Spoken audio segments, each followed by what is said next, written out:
क्या आपने Ronald read की कहानी सुनी है? नहीं। मैं आपको बता दूं, रोनाल्ड रीड अमेरिका के नागरिक हुआ करते थे एंड एक जैनिटर थे स्कूल में। इससे पहले भी उन्होंने पूरी लाइफ सफाई कर्मी की नौकरी की। एज अ जैनिटर ही उन्होंने इससे पहले पेट्रोल पंप्स पे काम किया और डिपार्टमेंटल स्टोर पे भी काम किया। अब मैं उनके बारे में क्यों डिस्कस कर रहा हूं, मैं आपको बताता हूं। 92 ईयर्स की एज में उनकी डेथ हुई एंड जब उनकी डेथ हुई तो पता चला उनके अकाउंट में करीब 90 करोड़ रुपए हैं। जी हाँ, $9 मिलियन। इतनी संपत्ति उनके अकाउंट में आई कैसे? सबसे पहले तो लोग इस बात से शॉक हो। तो क्या उनकी कोई लॉटरी लगी थी? ये भी हो सकता है, इतना पैसा लॉटरी से आ सकता है, या उन्हें कहीं से वो मिला था। अब इनमें से कोई भी रीजन सच नहीं है। सच यह है कि उन्होंने करीब 50 साल तक लगातार जो उनकी सैलरी थी उसमें से थोड़ा सा पैसा सेव किया, बहुत ज्यादा बड़ा अमाउंट नहीं, और लेकिन लगातार कंसिस्टेंसी के साथ उन्होंने उस पैसे को इन्वेस्ट किया अमेरिका की कुछ 4-5 सबसे अच्छी कंपनीज में। उस वक्त जो सबसे बड़ी कंपनीज हुआ करती थी 5-6, उनमें वो लगातार SIP की तरह पैसा इन्वेस्ट करते रहे और 50 साल तक उन्होंने उस पैसे को हाथ नहीं लगाया और लगातार कंपाउंड होने दिया। एक जैनिटर, एक सफाई कर्मचारी as a millionaire, dollar millionaire retire हो रहा है, और कितने सारे लोग अगर आप देखोगे डिग्रीज के साथ भी नेगेटिव नेटवर्थ में है, उल्टा लोन में है, पैसे डूबे हुए हैं। तो डिफरेंस नॉलेज या डिग्री का तो नहीं है यहाँ पे डिफरेंस, और सबसे इंपॉर्टेंट चीज जिसे हम कहते हैं वो है माइंडसेट का। स्टॉक मार्केट में बहुत फेमस कहानियां ऐसी, जैसे एल्बर्ट आइंस्टाइन ने एक बार ट्राई किया शेयर मार्केट में पैसा लगाना, और उन्होंने जब पैसा लगाया जिस कंपनी में, उनके एनालिसिस के हिसाब से वो बहुत अच्छी थी, वो कंपनी लगातार नुकसान में जाने लगी और उनका पैसा काफी ज्यादा नीचे चला गया, काफी लॉस भी हो गया उनका। तो उन्होंने एक स्टेटमेंट दिया कि I can calculate the motion of heavenly bodies but I can not calculate the madness of people. तो यहाँ पर एक नोशन ये आया कि मार्केट में आपको जीनियस की जरूरत नहीं है, डिग्रीज या बहुत ज्यादा नॉलेज की जरूरत नहीं है, जितना ज्यादा जरूरत आपको माइंडसेट की है। तो सबसे इंपॉर्टेंट क्या है यहाँ पे? माइंडसेट। आप में से कई लोगों को स्टॉक मार्केट से डर लगता होगा, एंड ये लाजमी भी है। स्टॉक मार्केट सीखना मतलब एक गाड़ी सीखने की तरह है। आपको डर लगता है कि आप कैसे मैनेज करोगे, आपको एक पैर से क्लच दबाना है, एक से एक्सेलरेटर, फिर आपको हैंडलिंग भी करनी है, साइड मिरर्स में भी देखना है। So it sounds very difficult कि इतनी सारी चीजें एक साथ करनी है। और सबसे ज्यादा डर कि आप गलती कर दोगे तो हो सकता है आप गाड़ी को क्रैश कर दो, दूसरी गाड़ी में आपकी टक्कर हो जाए।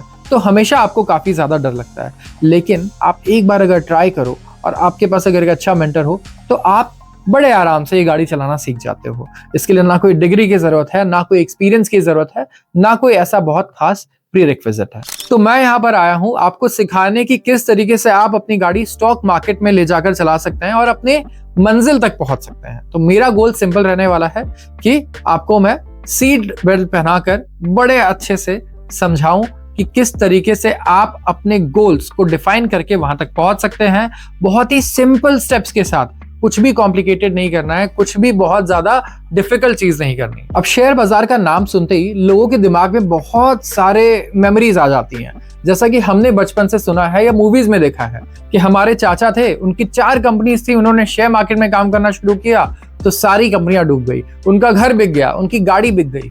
तो एक तरफ ये लोग हैं जो कहते हैं कि बहुत नुकसान होता है, बहुत रिस्की है, बहुत डर पैदा होता है यहाँ पे, और दूसरी तरफ ऐसे लोग हैं जो आपको इस एज में मिलेंगे जो कहते हैं कि उन्होंने बहुत पैसा कमाया है। जैसे मैंने रोनाल्ड रीड का एग्जांपल लिया, बहुत ही सिंपल लोग, कुछ भी बहुत ज्यादा ब्रिलियंट नहीं थे या बहुत डिग्रीज नहीं थी, बहुत नॉलेजेबल नहीं थे, स्टिल लाखों करोड़ों रुपए उन्होंने बड़े आराम से कमाए और सारे ये FD और रियल एस्टेट के रिटर्न्स को बीट कर दिया बड़ी सिंपल चीज करके। तो सच क्या है? कौन झूठ बोल रहा है, कौन सच बोल रहा है? ये सवाल आना आपके दिमाग में बहुत ही लाजमी है, और ये मैं आपको प्रॉमिस करता हूं कि इस वीडियो के एंड तक, अगर आप इसे एंड तक देखोगे तो ये सारा कंफ्यूजन आपके दिमाग से दूर हो जाएगा और एक क्लैरिटी के साथ आप आगे स्टॉक मार्केट में काम कर पाओगे। अब मैं शुरुआत करूंगा एक बड़े सिंपल डेटा से। 2003 में जाते हैं एक बार। 2003 के समय अगर आपने एक कंपनी जो आज बहुत पॉपुलर है, टाइटन, उसके शेयर में सिर्फ 10,000 रुपए लगाए होते तो आज उसकी वैल्यू 1.2 करोड़ हो गई होती, राइट? तो बैठे बैठे अगर आप 20 साल कंपाउंड होने देते हो उस पैसे को, तो आज आप बिना कुछ किए कुछ करोड़ रुपए अपने डीमैट अकाउंट में देख रहे होते। लेकिन वैसे ही ऐसी भी कंपनीज थी जहां पे शायद आपने 2003 में अगर 1 करोड़ लगाए होते तो आपके पास सिर्फ 10,000 बच रहे होते, या शायद आज वो भी ना बच रहे होते। ये बिल्कुल एक फैक्ट है मार्केट का, ये एक ब्रूटल ट्रुथ है। तो इससे पता चलता है कि अगर आप सही शेयर चूज करें, सही पेशेंस के साथ काम करें, तो मार्केट आपको राजा भी बना सकता है। लेकिन अगर आप गलती करते हैं तो मार्केट आपको रंग भी बना सकता है। तो मेरा काम है कि मार्केट में आप ऐसे डिसीजंस ले कि मार्केट आपको राजा बनाए। तो चलिए शुरू करते हैं सबसे बेसिक सवाल से। और सबसे बेसिक सवाल शेयर बाजार में, शेयर मार्केट में होता है कि शेयर क्या चीज है, शेयर में होता क्या है। तो एक बड़ा सिंपल एग्जांपल लेता हूं मैं। आपके साथ ऐसा जरूर हुआ होगा कि आप 4 या 5 दोस्त मिलकर के बैठे और आपने एक बड़ा ही अच्छा सा एक बिजनेस आइडिया बनाया कि हम लोग मिल करके ये बिजनेस स्टार्ट करेंगे, ये बिजनेस शुरू करेंगे और पैसे कमाएंगे। अब बहुत सारे लोगों ने तो इसे एग्जीक्यूट किया ही नहीं होगा, लेकिन काफी सारे लोग यहाँ पर इसे एग्जीक्यूट भी करके बैठे होंगे जिन्होंने कोशिश की होगी। तो बड़ा सिंपल सा फंडा है, अगर आप और आपके दोस्त मिलकर के एक कैफे खोलते हैं, एक रेस्टोरेंट खोलते हैं और 5 दोस्त मिलकर के 5 लाख लगाते हैं, तो उस टोटल कंपनी में हर एक दोस्त के पास कितना % हिस्सा होगा? 20% का हिस्सा होगा। 5 दोस्तों ने मिलकर 5 लाख लगाया और एक दोस्त के पास कितना आया? 20% का हिस्सा। तो जो 20% का आपका हिस्सा है, 20% पे आपका जो मालिकाना हक है, यही आपका शेयर है। अब एक एग्जांपल ले लेते हैं सिंपल सा। SBI या HDFC बैंक को आप ले लीजिए। अगर आप इन बैंक्स के एक शेयर को खरीदते हैं, मान लीजिए 1000 रुपए में, तो आप उस बैंक के उतने हिस्से के मालिक हैं। तो आप एक तरीके से शेयर होल्डर यहां कहलाएंगे, आप ओनर कहलाएंगे उस कंपनी के। भले ही आपके पास एक शेयर हो, आप उस कंपनी के मीटिंग्स में वोट कर सकते हैं, आपको डिविडेंड दिया जाएगा प्रॉफिट्स में से, और आप कंपनी के ग्रोथ का और नुकसान का दोनों का हिस्सा बनेंगे। अब ये शेयर आता कहां से है, और अगर मैं शेयर खरीद रहा हूं तो खरीद किससे रहा हूं? इसका एग्जांपल मैं बड़े ही एक सिंपल मार्केट से दे सकता हूं। आप समझ लो वेजिटेबल मार्केट। अगर आप वेजिटेबल मार्केट जाते हो, आप कोई भी वेजिटेबल आपको खरीदना है, आपको पसंद है, आप डिस्कस करोगे कि क्या भाव आप तय करोगे, जो सामने वाले को भी ऐसा ना लगे कि उसका नुकसान हो रहा है और आपको भी ऐसा ना लगे कि आपका नुकसान हो रहा है। तो यहाँ पे दोनों मिलकर के एक प्राइस आप डिसाइड करोगे और डिसाइड करोगे कि इस क्वांटिटी में आपको सामने वाले से कौन सा वेजिटेबल खरीदना है। तो शेयर मार्केट में बिल्कुल वैसा ही है। आप शेयर मार्केट में आओ, आपको लेट्स से रिलायंस का शेयर खरीदना है, HDFC का शेयर खरीदना है, तो आप यहाँ पे डिसाइड करोगे आपको कौन सा शेयर कितनी क्वांटिटी में खरीदना है। जो प्राइस आप जिस प्राइस पे लेना चाहते हो, आप उसका वेट कर सकते हो कि ठीक है अभी ये महंगा है, मैं वेट करूंगा, मैं बाद में लूंगा। या फिर आपको लगता है बहुत सस्ता है, तो आप अभी ढेर सारे शेयर लेने की कोशिश करोगे, राइट। तो एक प्राइस बायर और सेलर द्वारा यहाँ डिसाइड होती है, डिमांड और सप्लाई के फोर्सेस डिसाइड करते हैं, और उस प्राइस पर आप अपनी मनपसंद कंपनी, अपने एनालिसिस द्वारा चूज की गई कंपनी को खरीद सकते हैं, या फिर आप बेच भी सकते हैं सिर्फ 2 सेकंड में एक बटन के क्लिक से। और ये आप करते हैं अपने ब्रोकर के थ्रू, अपने डीमैट अकाउंट के थ्रू, जिसके बारे में मैं आगे चर्चा करने वाला हूं, तो बिल्कुल भी कंफ्यूज होने की जरूरत नहीं है। तो समझ लीजिए एक मार्केट प्लेस है जहां पे बायर और सेलर्स एक दूसरे से शेयर एक्सचेंज करते हैं कुछ पैसों के बदले, जो वो खुद डिसाइड करते हैं। अब मैं डिस्कस करूंगा कुछ कॉमन सवाल, फ्रीक्वेंटली आस्क्ड क्वेश्चंस क्या होते हैं लोगों के। तो सबसे पहला एक क्वेश्चन जो लोगों के दिमाग में आता है, वो आता है कि क्या शेयर बाजार रिस्की है। अब इसको मैं एक एग्जांपल के साथ आपको समझाना चाहूंगा। बहुत सारे लोगों के घर में पेट्स होंगे जिसको वो तब लेकर आए होंगे जब वो बहुत छोटे होंगे, बिल्कुल बच्चे होंगे। अब एक एग्जांपल लेते हैं हम एक पपी का या फिर एक किटन का। आप लेकर आते हैं तो बहुत ही नाजुक होता है और बड़े होने तक बहुत सारे रिस्क वो फेस करता है, जैसे बीमारी का, या फिर दूसरे जानवरों से खतरा, या फिर आप देखिए कि सही डाइट मिलना ना मिलना, बहुत सारी चीजें होती हैं, कुछ चीजें जेनेटिक होती हैं। तो एक जो जर्नी है उसमें काफी सारे रिस्क होते हैं, जहां वो पपी से एक बड़ा, मैं कहूंगा एक एडल्ट एनिमल बनता है। तो वैसे ही अगर आप किसी शेयर को आज आप पिक करते हो, लेट्स से आप हिंदुस्तान यूनिलीवर ले रहे हो, तो कोई भी शेयर ले रहे हो जहां पे एक वो छोटी कंपनी है और आप उसमें इन्वेस्ट करते हो, तो जो रिटर्न का पूरा सिलसिला है, जहां पे आप फाइनल गोल्स तक पहुंचोगे अपने, वहां पर कई सारे रिस्क होंगे। रिस्क क्या? कंपनीज बंद हो सकती हैं, कंपनीज को नुकसान हो सकता है, कोविड जैसे चीजें हुई, 2008 का फाइनेंशियल क्राइसिस आया, इसके पहले बबल्स आए, इंटरेस्ट रेट क्राइसिस आए, तो बहुत सारी चीजें आगे भी आ सकती हैं जिससे कंपनीज के प्राइस जो है वो नीचे जा सकते हैं। तो रिस्क बिल्कुल है, लेकिन क्या बिना रिस्क के कहीं भी किसी भी इन्वेस्टमेंट में डिसेंट रिटर्न जनरेट किया जा सकता है? अगर आप रियल एस्टेट, लैंड में इन्वेस्ट करते हैं, तो रातों रात कोई भी आकर के उस पर कब्जा कर सकता है, या फिर जो इसका पिछला 5वां ओनर हो वो आकर इस पे केस कर सकता है। आपने जिससे जमीन ली उनके रिलेटिव्स उस पे केस कर सकते हैं। तो बहुत सारी प्रॉब्लम्स अलग अलग इन्वेस्टमेंट में आती है, जो लोगों के फेवरेट इन्वेस्टमेंट्स है, जहां लोगों की पूरी पूंजी और संपत्ति फंसी हुई है। तो यहां पर भी वैसा रिस्क है जिसे आप कम भी कर सकते हैं अगर आप सही तरीके से, सही माइंडसेट से इन्वेस्ट करें। अब सबसे इंपॉर्टेंट सवाल, शेयर मार्केट से पैसा कितना कमाया जा सकता है? हम कितना रिटर्न एक्सपेक्ट करें कि हम कमा लेंगे? क्योंकि एफडी में हमें 6.5 से 7% मिल रहा है। तो एफडी में अगर आप इन्वेस्ट करते हो, साल का आप 6.5 से 7% कमाते हो। इस पे आपको टैक्स भी देना होगा जैसे जैसे ये अमाउंट बड़ा होता जाएगा, इफ आई एम राइट। लेकिन शेयर मार्केट में आपको 2 फायदे मिलते हैं। सबसे पहले तो अगर आप शेयर मार्केट में एक इंडेक्स फंड, जो सबसे सेफ जगह है, वहां पे भी पैसे लगाते हो, तो वहां पे भी एवरेज रिटर्न, अगर आप लॉन्ग टर्म होल्डर हो, तो आपको 12 से 14% का मिल जाता है बिना कुछ किए, एक पैसिव फंड में। अगर आप एक्टिव फंड्स में पैसा लगाते हो, जो म्यूचुअल फंड्स है, तो वहां पर तो कितने सारे म्यूचुअल फंड्स हैं जो 15 से 20% तक का भी आपको एवरेज रिटर्न दे रहे हैं पर एनम। तो ये वो जगह है जहां पे पैसा आपका सेफ है, बहुत ही सेफ कंपनीज में है, बहुत सारी कंपनीज में लगा है, तो वो डूब भी नहीं सकता। तो ऐसी जगहों से आप 15-20% तक का भी रिटर्न जनरेट कर सकते हो, जहां आपको एफडी में शायद 6 से 7% का रिटर्न मिलेगा। इसके अलावा एक और बहुत बड़ा एडवांटेज है, long term capital gains. FD में अगर आप 10 साल एफडी करो लगातार अपने पैसे को, और अगर आप बेचोगे अपने एफडी को, अब आप एग्जिट करोगे, लिक्विडेट करोगे, तो आपके ऊपर जो टैक्स आएगा वो बहुत बड़ा टैक्स होगा। लेकिन शेयर मार्केट में आपके ऊपर जो long term capital gains tax लगना है वो सिर्फ 12.5% का है, दैट्स इट। और अगर आपको कोई छोटा मोटा लॉस भी होता है तो वो भी सेट ऑफ कर दिया जाएगा। तो आपको टैक्स एडवांटेज, अगर आप देखोगे आफ्टर टैक्स, इतना बढ़िया प्रॉफिट पे आपको इतना कम टैक्स कहीं नहीं देखने को मिलने वाला है। आप चाहे कहीं भी इन्वेस्ट कीजिए इतने अच्छे रिटर्न्स वाले सिक्योरिटीज में। अब आप कितने पैसे से शुरुआत कर सकते हैं? आप स्टूडेंट हो सकते हैं, या फिर आपने भी जॉब की शुरुआत की हो, या फिर आप मार्केट में नए हो, आपके पास पैसा है लेकिन एक्सपीरियंस नहीं है, या आप डरते हो। तो मैं आपको बता दूं, शेयर मार्केट में सिर्फ 1000 रुपए भी है ना, तो आज आप शुरू कर सकते हो इन्वेस्ट करना। जमीन की तरह यहाँ बहुत बड़ा टोकन अमाउंट या लोन की जरूरत नहीं है। आप 1000 रुपए अगर हर महीने इन्वेस्ट करो, सिर्फ 15% जहां पे आपको साल का रिटर्न मिल रहा है। मैं आपको एक डेटा बताता हूं बहुत ही इंटरेस्टिंग। 25 साल में 1000 रुपए अगर आप हर महीने इन्वेस्ट करते रहो तो वो भी बढ़ करके 1 करोड़ हो जाएंगे। जी हाँ, 1000 रुपए हर महीना अगर सिर्फ 15% के रेट से कंपाउंड करते हैं तो 25 साल में 1 करोड़ हो जाते हैं। 1000 रुपए सेव करना इज नो एफर्ट। उससे ज्यादा हम लोग स्पेंड कर देते हैं फास्ट फूड खाने में, जंक फूड खाने में, या फिर इधर उधर घूमने में। तो आप ये देखिए कि कंपाउंड जो हो रहा है आपका पैसा, ये कितना पावरफुल फैक्टर है। Power of compounding share market में जो आपको मिलता है, ये आपको कहीं और किसी भी इन्वेस्टमेंट में नहीं मिल सकता है। अब शुरुआत कैसे करें? अगर आप शुरुआत करना चाहते हैं तो बहुत ही सिंपल तरीका है। आपको सिर्फ एक डीमैट अकाउंट और एक बैंक अकाउंट, ये 2 चीजें खोलनी है। तो ज्यादातर लोगों के पास मेरे हिसाब से बैंक अकाउंट होगा। अब आपको जरूरत होगी सिर्फ एक डीमैट अकाउंट की। डीमैट अकाउंट क्या है? जहां पे आप शेयर्स को देख पाओगे, जिसके थ्रू आप शेयर्स को खरीद पाओगे और बेच पाओगे।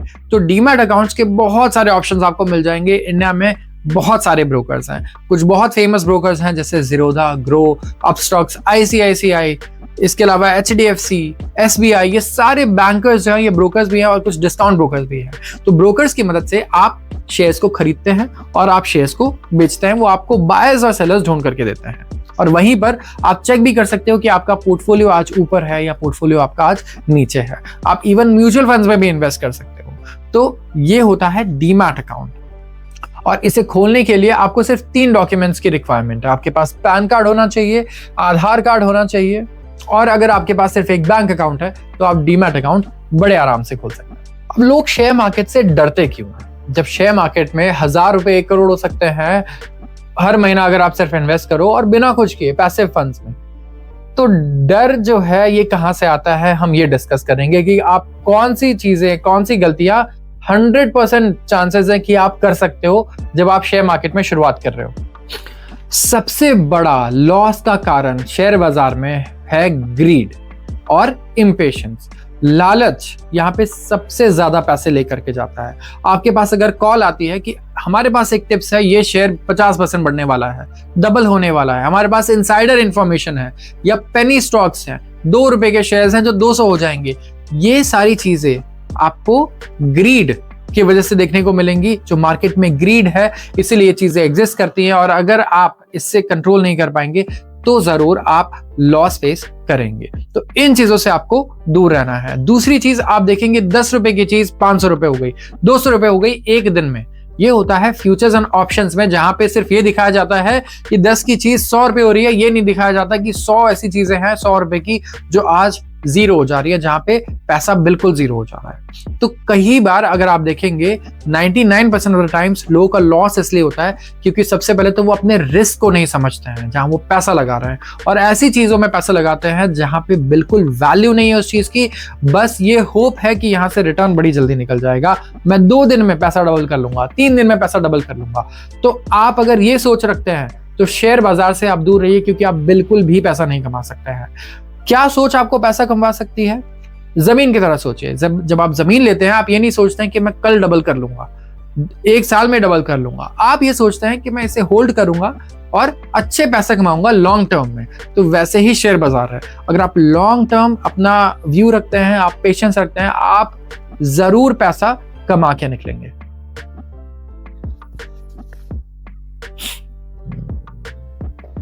आप ऐसे कंपनीज चुनते हैं जिन पर लोगों का भी कॉन्फिडेंस है, जो फाइनेंशियली बहुत अच्छा कर रही है, बैलेंस शीट बहुत स्ट्रांग है, तो आप अच्छा पोर्टफोलियो बना सकते हैं, मल्टीपल कंपनीज रख सकते हैं और बहुत ही डिसेंट रिटर्न्स, बहुत ही कम रिस्क के साथ शेयर मार्केट में जनरेट कर सकते हैं, चाहे आपके पास 1000 रुपए हो, 10,000 रुपए हो या सिर्फ 50,000 रुपए हो। अब एक बड़ा सवाल यह है कि मैंने कोई पढ़ाई नहीं की है शेयर मार्केट से रिलेटेड, ना मैं कॉमर्स बैकग्राउंड से हूं, तो क्या मैं शेयर मार्केट में इन्वेस्ट कर सकता हूं? तो इसका सवाल बड़ा सिंपल है। बहुत ही बड़े फंड मैनेजर हुआ करते थे पीटर लिंच, यूएस में one of the most successful fund managers रहे हैं, और उन्होंने कई बार एक पोर्टफोलियो बनवाया एक्सपर्ट से और एक पोर्टफोलियो बनवाया स्कूल के बच्चों से, कॉलेज के बच्चों से, टीचर्स से, और हमेशा देखा कि ऐसे लोगों के जो पोर्टफोलियोज हैं वो बीट कर देते हैं बहुत ही पढ़े लिखे सोफिस्टिकेटेड फंड मैनेजर्स को, जिनके पास रिसर्च के लिए करोड़ों रुपए हैं जो वो खर्च करते हैं। ऐसा क्यों होता है? बहुत ही सिंपल फिनोमेनन है। आप रोज डेली लाइफ में जो चीजें यूज कर रहे हैं उसे कोई ना कोई एक कंपनी बना रही होगी। अगर आपको वो चीज बहुत पसंद है, आप देख रहे हैं कि सब लोग ये चीज खरीद रहे हैं, तो ऑफ कोर्स उस कंपनी में भी ग्रोथ आएगा, उसका रेवेन्यू ग्रोथ होगा। आपको लगता है ये कंपनी 20 साल ये प्रोडक्ट रहने वाला है, तो वो कंपनी सेफ भी है, और आप इसी बेसिस पे कंपनीज चूज करके उनमें पैसा लगा सकते हैं। तो आप ये देख सकते हैं कि आपके घर वाले ज्वेलरी कहां से खरीदते हैं, आपके पास फोन किस कंपनी का है, आपके घर में आटा कौन सी कंपनी का आता है, किचन में कौन से प्रोडक्ट यूज होते हैं, इलेक्ट्रॉनिक्स, बेडशीट, फैशन से लेकर के हर चीज। आप जहां से पेट्रोल डलवा रहे हैं और जिस कंपनी से बाइक खरीद रहे हैं वो कंपनी भी शेयर बाजार में लिस्टेड है। आप जो टूथपेस्ट यूज कर रहे हैं वो कंपनी भी शेयर बाजार में लिस्टेड है। तो आप इस तरीके से डिसीजंस ले सकते हैं जहां पे एक बहुत सही परसेप्शन के साथ आप लॉन्ग टर्म के लिए सही कंपनी चूज करके उसमें पैसा लगा सकते हैं, और ये बिल्कुल सेफ है और ये बिल्कुल प्रूवन है कि लोगों ने जब जब इस तरीके से स्टॉक चूज किए हैं उन्होंने बहुत अच्छे रिटर्न्स लॉन्ग टर्म में जनरेट किए हैं। एक सिंपल सवाल ये भी आता है मुझे लोगों का कि लोग के जब शेयर्स वो खरीदते हैं तो वो शेयर्स कभी ऊपर चले जाते हैं, कभी नीचे चले जाते हैं, तो शेयर्स ऊपर नीचे इतनी जल्दी जाते कैसे हैं? तो एक बड़ा सिंपल फंडा है, मैं आपको बताता हूं। एक कोट है यहाँ पे भी जिसे मैं यूज करना चाहूंगा कि in the short term market is all about sentiments and in the long term market is about value and logic. तो अगर आप शॉर्ट टर्म में देखेंगे शेयर बाजार कभी ऊपर जा रहा है, नीचे जा रहा है, शेयर्स एचडीएफसी के ऊपर जा रहे हैं, नीचे जा रहे हैं, तो ये सब कुछ हो रहा है एक परसेप्शन की वजह से, इमोशंस की वजह से, सेंटिमेंट्स की वजह से। इसका लॉजिक सिर्फ डिमांड और सप्लाई में छुपा है। कोई न्यूज आई, लोगों को लगा ये अच्छा है तो लोगों ने शेयर्स खरीदने शुरू कर दिए, डिमांड बढ़ गई, शेयर प्राइस ऊपर चला गया। शेयर्स की डिमांड कम हो गई, शेयर प्राइस थोड़ी देर के लिए नीचे चला गया। लेकिन लॉन्ग टर्म में इन चीजों का कोई मतलब नहीं है, कोई महत्व नहीं है। लॉन्ग टर्म कभी भी इमोशन से नहीं चलने वाला, लॉन्ग टर्म चलने वाला है लॉजिक से, स्ट्रॉन्ग फाइनेंशियल से और बढ़िया रेवेन्यू से। तो कंपनी दमदार है, बढ़िया रेवेन्यू कर रही है, अच्छे प्रॉफिट्स कमा रही है, तो कोई भी शॉर्ट टर्म जो मूवमेंट आती है वो सिर्फ आप इमोशन से एक्सप्लेन कर सकते हो, किसी न्यूज से या लोगों की भावनाओं से। अब वो भावना डर से पैदा हो सकती है या फिर वो लालच से भी पैदा हो सकती है। आपने देखा होगा कई बार प्याज के दाम 20 रुपए चल रहे होते हैं और वहां से 100 रुपए भी पहुंच जाते हैं और 150 रुपए भी पहुंच जाता है। तो ये क्या हुआ? क्या प्राइस वैल्यू की वजह से बढ़ी है? क्या आज प्याज की वैल्यू बहुत ज्यादा है, ज्यादा न्यूट्रिशन मिलने वाला है?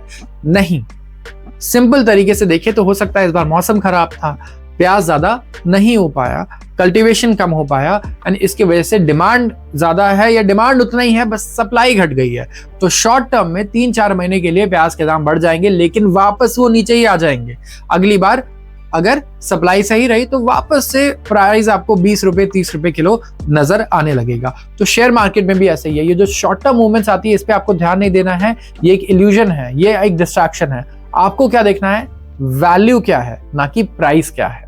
तो इस चीज पे अगर आप फोकस करेंगे आप कभी भी लूज नहीं करेंगे।